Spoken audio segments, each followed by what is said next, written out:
સોનબેન, રાજકુમારી વેણુ ભોળાનાથમાં સમય ગયા, જેથી મને બહુ દુઃખ થાય છે કે એક સ્વરટની દેવીને હું હાચવી ન શક્યો. અર્જુનદેવ, સત્ય વસ્તુ અને સતીપણું નારીમાં સમાયેલું છે. વેણુએ મને સાચો માર્ગદર્શન આપ્યો છે. અરે સોનબેન, આવતીકાલે રણ સંગ્રામમાં મારે જવાનું છે અને આ યુદ્ધમાં હું કદાચ વીરગતિને પ્રાપ્ત થઈ જાઉં તો એ પહેલા મારે એક વચન જોઈએ છે. હું ભગવાન સોમનાથની સાક્ષી માનીને હું વચન આપું છું કે તમે મને જે કાર્ય સોંપશો એ હું પૂરું કરીશ. પણ તમે કેમ કાયરની જેમ વાત કરો? સોનબેન, કાયર કહેતા પહેલા વિચાર કરજો. બેન, હું કાયર નથી થયો, પણ આવતીકાલે રણ સંગ્રામમાં આપણો પરાજય નક્કી છે અને આ યુદ્ધનું ભવિષ્ય બફાઈ ગયું છે અને કદાચ આ યુદ્ધમાં હું કામ આવી જાઉં. ભગવાન સોમનાથનું મંદિર અત્યારે ભયમાં છે. સુલતાનનું સૈન કિલ્લા ઉપર ચડી અને ગામમાં દાખલ થવાની છેલ્લી ઘડીએ છે. અર્જુનદેવ, તેથી વિશેષ કઈ કહેવા માંગો છો? હા બેન, ભીમદેવ અને રા નવગણની આ દેશમાં હજી બહુ જરૂર છે. આ બંને યોદ્ધા જો જીવતા હશે તો સૌરભ દેશને ફરી વખત પગભર કરી શકશે. માટે આ બંને યોદ્ધાને તમે રેવાસળ પહોંચાડી દઈએ. બહુ સારું. આ દેશને કાજે હું બંનેને જરૂર રેવાસળ પહોંચાડી દઈશ. આવો ગુજરેશ્વર, આવો. મેં સોનબેનને કહ્યું છે અને ઈ જ્યારે કહે ત્યારે તમે સુપા રસ્તેથી નીકળી જજો. અર્જુનદેવ, આપ શું કહો છો? રાજપૂતનો દીકરો છો કા મરું અને કા મારું? અરે ભીમદેવ, રાજપૂતાનું વટ અને અભિમાન જેટલું હોવું જોઈએ એટલું મારફત છે. પણ અત્યારે સુલતાનનો ચિતારો ચડ્યો છે. આપણે કોઈ પણ પ્રકારે જીવતા રહી શકીએ તેમ નથી. અર્જુનદેવ, પણ એ કેમ બને?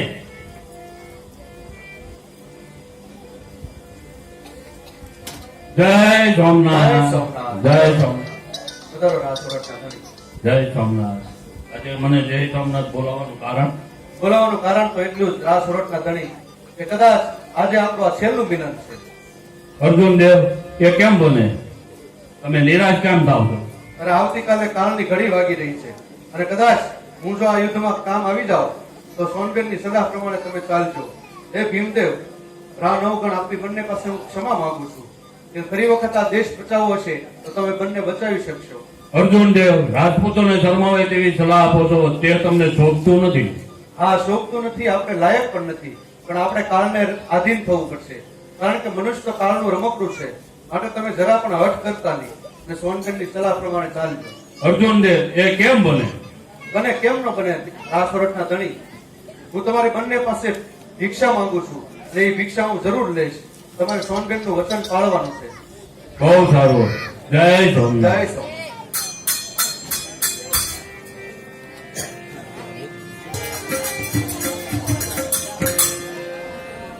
આવ અર્જુનદેવ, આવ. તે મારા તમામ સાથીઓનો વિનાશ કરી નાખ્યો, પણ આજે તેનો જવાબ તને આપું. થઈ જા તૈયાર. અરે મોહમ્મદ, તારા સાથીઓ તો દેશદ્રોહી હતા, દેશદ્રોહી.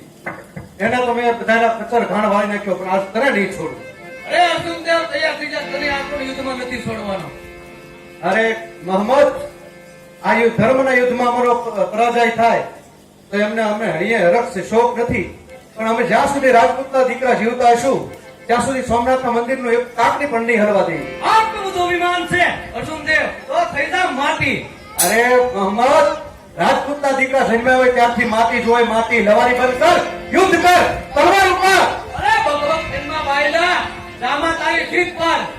વીર બળદોનું જો યુદ્ધ જોવું હોય તો લે તલવાર હાથ ઉપર. અરે મોહમ્મદ, તે ખેલા છે ખાધા કબચિયા, નહીં ખોલ્યા મોટા શાયર. અને મળ્યા છે બધા બાયલા, નહીં મળ્યા હોય અર્જુન દેવ ભાઈરા. અરે ખામોશિયાને ખબર નથી કે સમુદ્ર કેવો છે. અર્જુનદેવ, તને ખબર નથી યુદ્ધમાં મહોદ વેગડો કેવો છે. અરે લવારી બંધ કર, તલવાર ઉઠાવ, યુદ્ધ કર મારી સાથે. અરે ફૂકે દાડુ પહાડ ને અભિમાન મારું છે. મોની તાકાત છે બધા સેનાપતિને મારીને ક્યાં આ મેદાન મોહમ્મદ ગઝનીનું છે. યુદ્ધ કર, તલવાર ઉપાડતા નથી શીખ્યું તને કોઈએ? તો થા તૈયાર. તૈયાર થા.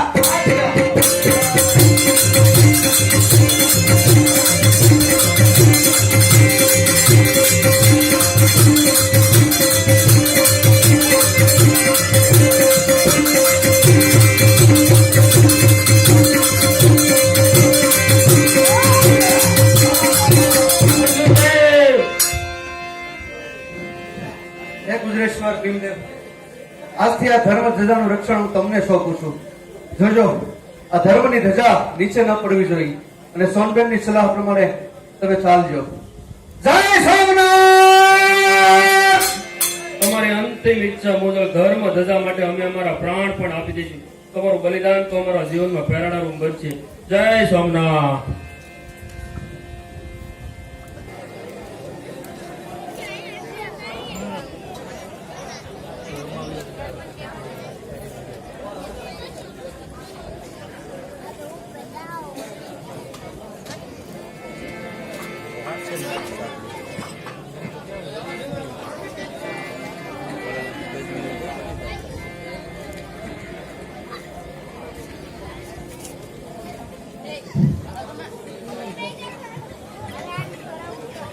અને અર્જુન દેવના મરણથી મમતની સેના ચેતન બની ગઈ છે અને ભગવાન સોમનાથનું મંદિર અત્યારે ભયમાં છે.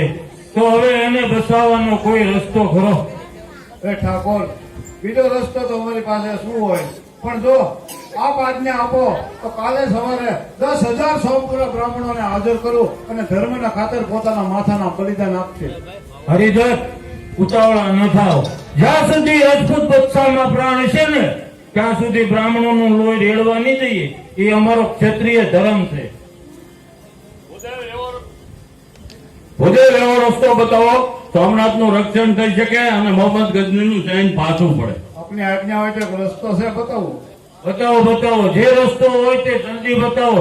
કારણ કે મોહમ્મદ ગજનીનું સૈન્ય અત્યારે કિલ્લા ઉપર ચડવાની તૈયારીમાં છે.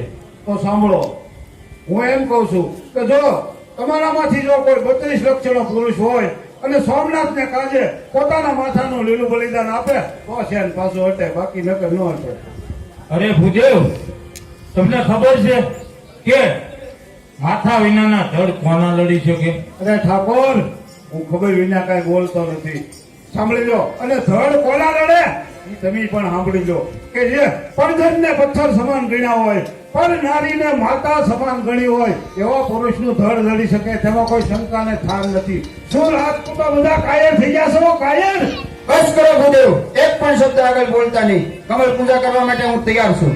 જય હો, જય હો. ગોવિંદપુરના રાજકુમારોની જય હો. પણ કુંવરાથી કમળ પૂજા ન થઈ શકે. જો શાસ્ત્રો રજા આપે તો અત્યારે અને આને આ ઘડીએ હમીરસિંહજીના લગ્ન કરીએ. પણ આવા સમયે અમીરસિંહના લગ્ન અસંભવ છે. અરે ભૂદેવ, હું મારી દીકરી મને હંમેશા સાથે પરણાવવા તૈયાર છું.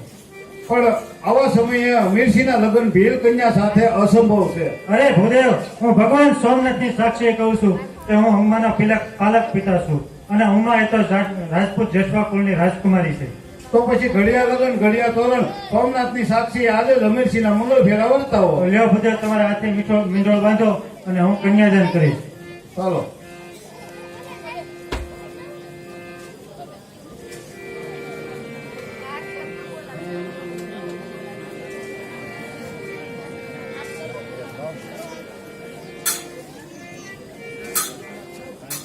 અરે દીકરી, મેં આજે તને એવા પુરુષ સાથે પરણાવી છે કે આ સંસારમાં તને સંસાર સુખ આપી શકે તેમ નથી. માટે અમને માફ કરી. અરે બાપુ, વિધિના લેખ લખ્યા હોય ને એમાં તમે કાંઈ નથી કરી શકવાનું. માત્ર ને માત્ર તમે તો તમારી ફરજ બજાવી છે. અરે ધન છે ઉમા, દીકરી તને ધન છે. ધન છે તું રાજપૂત જસવા કુળને રાખવા લખવા વાત નથી. વંદન છે દીકરા. તું તારી પતિના કાર્યને સાથ અને સહકાર પૂરેપૂરો આપજે. બાપુ, તમારો વિચાર અવિચળ રહે. મને રજા આપો કે હું સંસાર સાગર રૂપી મારો ભવ તરી શકું. તને મારા આશીર્વાદ છે કે તું તારા પતિના કાર્યમાં પૂરેપૂરો સાથ અને સહકાર આપશે. ભગવાન સોમનાથ તમારી સહાય કરશે. બસ સર્વે પૂજા સામગ્રી તૈયાર છે. બસ અમીરસિંહ તમારી રાહ જોવાઈ રહી છે. અરે હું પણ તૈયાર જ છું. અરે ઉમા, લગ્ન પછી હું તને કાંઈ નથી આપી શક્યો છું તો માત્ર ને માત્ર આંસુ. એ હાસુ નથી, પણ તમારા નીતરતા સ્નેહની સરવાણી છે. આજે હું ભાગ્યશાળી બની છું કે સુરવીર નરની નારી બનવાનો મને અવસર મળ્યો. એને હું મારું સૌભાગ્ય માનું છું. હે રાજપૂત, કા મરજો કા મારજો, પીઠ ન બતાવે લગાર. નહીતર સૈયર મેળા મારશે આ તો કાયર કંથની નાર. જો સ્વામીનાથ, આ તલવાર ભગવાન સોમનાથ તમારા કમળ પૂજાની વાટ જોવે છે. આજે ભગવાન સોમનાથે મને આશીર્વાદ આપ્યો છે કે હું સદાને માટે સૌભાગ્યવતી રહીશ. જેનો પતિ કમળ પૂજા કરે એ નારી કદી રંડાતી નથી. સીધાઓ સ્વામીનાથ, ખુશીથી સીધાઓ.